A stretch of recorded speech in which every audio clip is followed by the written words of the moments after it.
What's going on, everyone? It's LJ. And you know, it's been just over a year since I've made a Random Finds in Blind Buys video.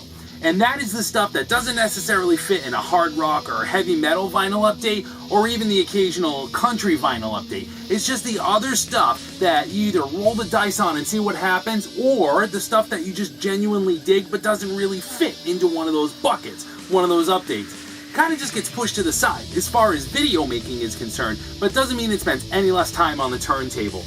Now, in this stack, again, the first update in a year of this type, man, there is just 14, 15 really killer things. Some early first pressings that showed up of stuff, and some albums that I've been chasing forever that finally turned up.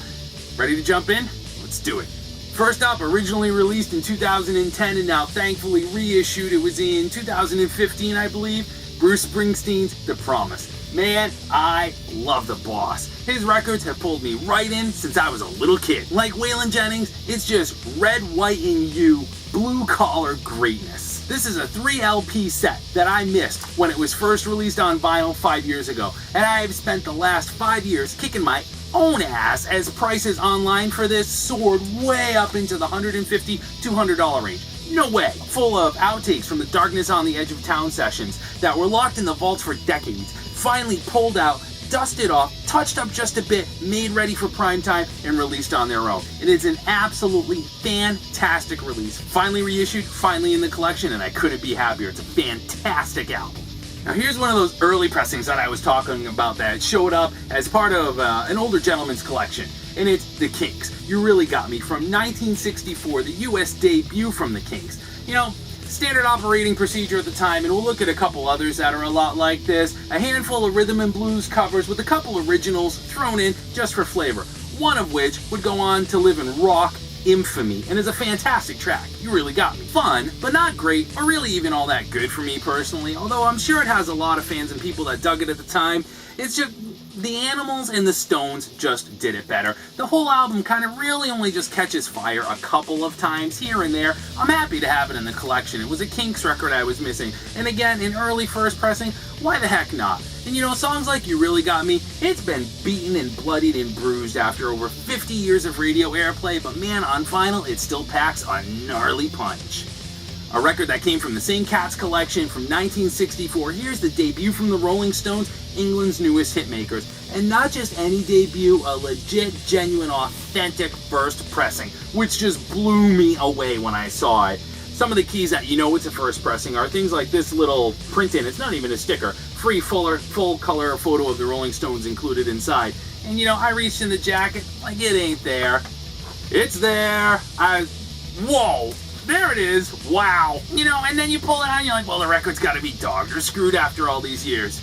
Nope, it was actually in really good shape. Don't get me wrong, it's got its hairlines on it, but you know what? Classic vinyl like this, unlike new vinyl that's made today, built like a tank. And it doesn't scratch if you look at it cross-eyed. I just scratched a record. Loaded front to back with fantastic killer tracks. Again, rhythm and blues covers, and played and sang by Jagger with just a conviction, a burning passion that the Kinks just lack. And you know, when you spin the two back to back, it is so easy to see which one kind of just warms up and which one blazes into flames.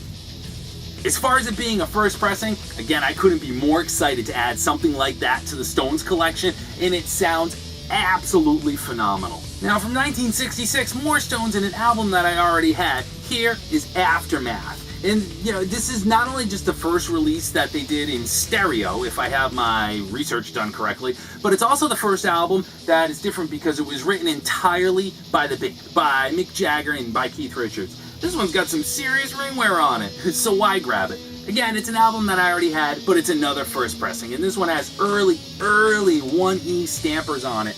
And man, just like the debut, it sounds fantastic. There's just no getting around the shift in direction and the amazing, I mean, Under My Thumb, Paint It Black. I can't even begin to imagine how those tracks resonated at the time and what people thought of them. Just mind-blowing, and everything that would come out of the Stones in the next decade to come, it just starts right here. It all starts right here.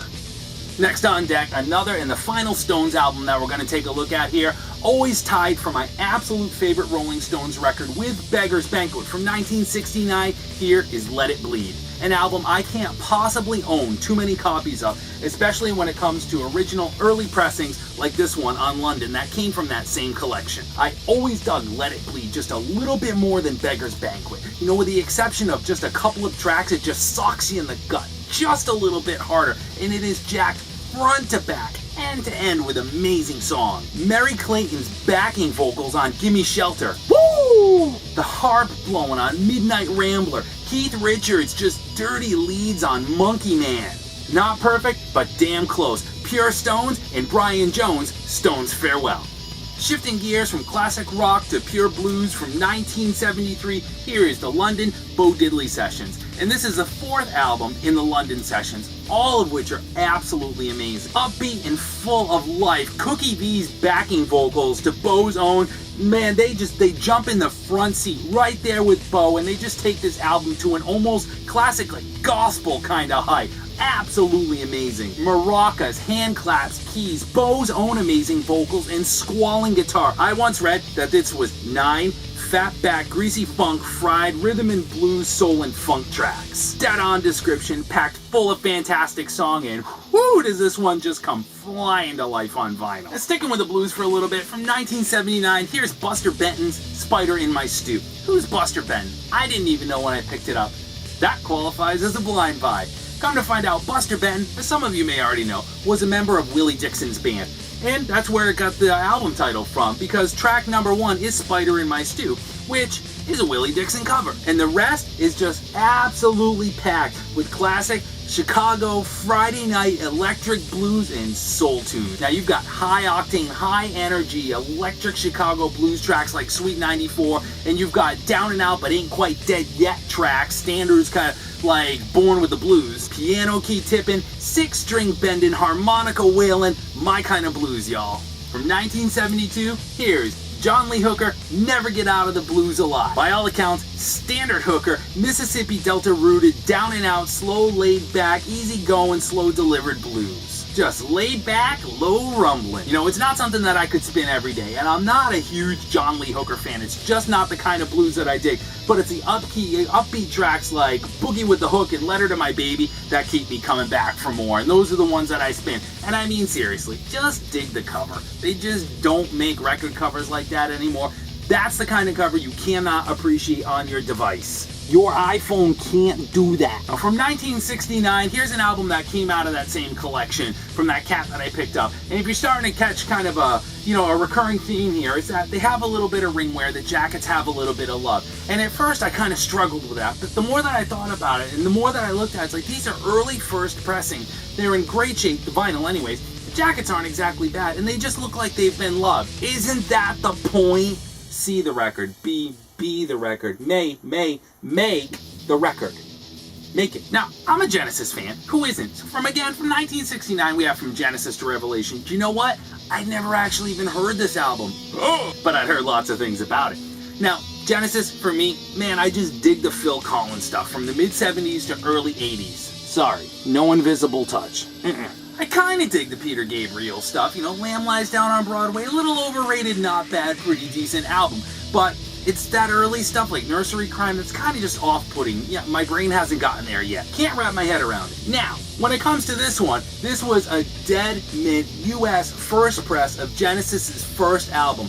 1A stampers. So why grab it? But you know what? Because if I'm going to hear it for the very first time ever, it's going to be one of the very first copies that ever very first rolled off the production line. So after all that, how did it work out? Psychedelic Bee Gees meets the Beatles. Not for me. Dialing back a couple of years from 1967, does anybody watching not already have this? Not already own this? And if you don't, I do. I'll explain. But if you don't, Christmas is coming. It's June. It's not too late. Fill out your list, crawl up on Santa's lap, and just beg. Just beg, ask, go buy. And if you don't, and you have no plans to, give up now. Just give up now. Tune out, refresh, shut off, go elsewhere. Give up. Just give up now. Because this is the album that creates balance and harmony in your entire vinyl collection. This is the one. Okay, Hendrix may be a little bit overrated, and it can be really confusing to follow his releases because they just don't stop. I get it. And I admit, blasphemy, Hendrix is a little bit overrated. I am not the biggest Hendrix fan on the planet. But man, this one, you cannot go wrong. And it's just from needle down to needle up. At the end of side 2, it's just perfection. The album is just amazing. And here is the, 180 gram reissue from 5 years ago, 6 years ago. And that one came out really good. And you know what? It was a brand new copy of that one. So why grab this one? Largely because I could, y'all. And because it was a Dead Mint very early pressing. Now, I've come across early pressings of this album in the past, but man, they're just always ragged on. I know at one point I had original US first pressing in my hands, and man, somebody took scissors to that thing. It was so bad, and it broke my heart, but I had to leave it. So this goes on record as being from 1976, that pressing anyways, and it's the earliest, cleanest copy I could find. How's it stack up to the 180 gram reissue? Like most reissues, blows it away. Amazing record. Collection balanced. Again. I'm balancing my collection, I told you. Now, also from 1967, and also from the same collection, and also just because I could, here's a Jimi Hendrix Experience, Axis, Bold as Love. An album that could not possibly be more different. I've never connected with this one. I've never dug it. I've never liked it. And I never spin it. But for this video, I spun it again. Still don't connect with it. I still don't dig with it. And it threatens to knock off the balance in my entire collection. Tripped out psychedelia 1 minute, leveled out the next. I get it. Those were the times. Let's drop and hit and smoke and snort and sniff and shoot up everything possible. It didn't do the record any favors for me. Then why grab it? Dead Mint, first US pressing. Again, because I can. And maybe one day, I will wrap my brain around you. I don't know when, but maybe one day. Now from 1971, here's a pretty cool release. Part of the legendary Master Series, which also released albums from Fats Domino, Ricky Nelson, and more. This is Eddie Cochran. I dig Eddie, and this is 30 tracks and one hell of an interior write-up. Nothing new or groundbreaking, but it definitely was at the time. And the rockabilly section of my vinyl collection isn't exactly all that enormous, which is fine because I don't spin it all that often. But when I do, man, that's when I'm glad stuff like this is there waiting for me. Sticking right around that same 69 time period, here is Captain Beefheart and his Magic Band Trout Mask Replica. Do you know what I love about this album?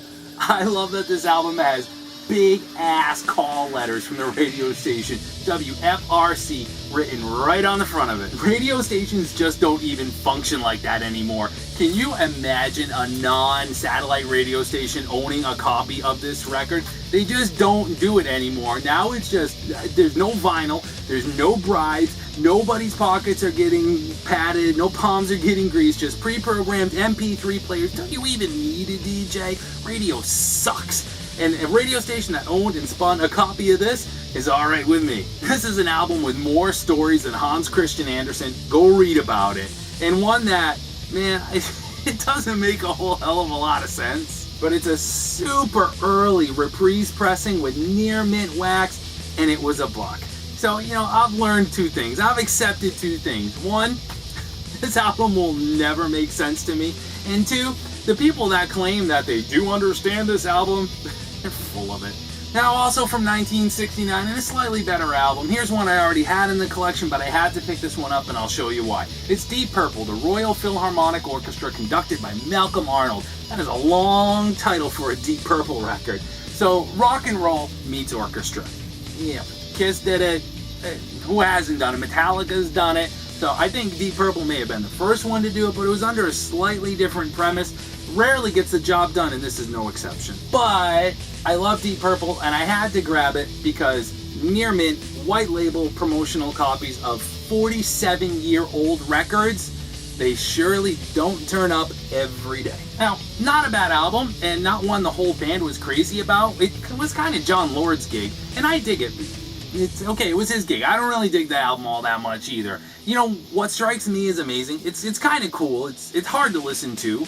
I've probably spun this the last time 4 or 5 years ago. I haven't spun it since. The white label promo was cool. But, it's just hard for me to wrap my head around that just 6 months from now, this same band was going to release the monster classic that is In Rock. At this point, In Rock had already been fully written, and within just 6 months, that would be out. Such a diverse band. And going from Mach 1 to Mach 2 Deep Purple, I will grab In Rock 100 times to the one time that I will grab this and spin it. So again, it was kind of just cool, just because it was a white label promo. Whatever. And so that's it for this Random Finds and Blind Buys episode. Feel free to leave a comment below if you have one. Let me know what you thought about some of these, why I'm way off base on others, and I'll see y'all in the next video. Later.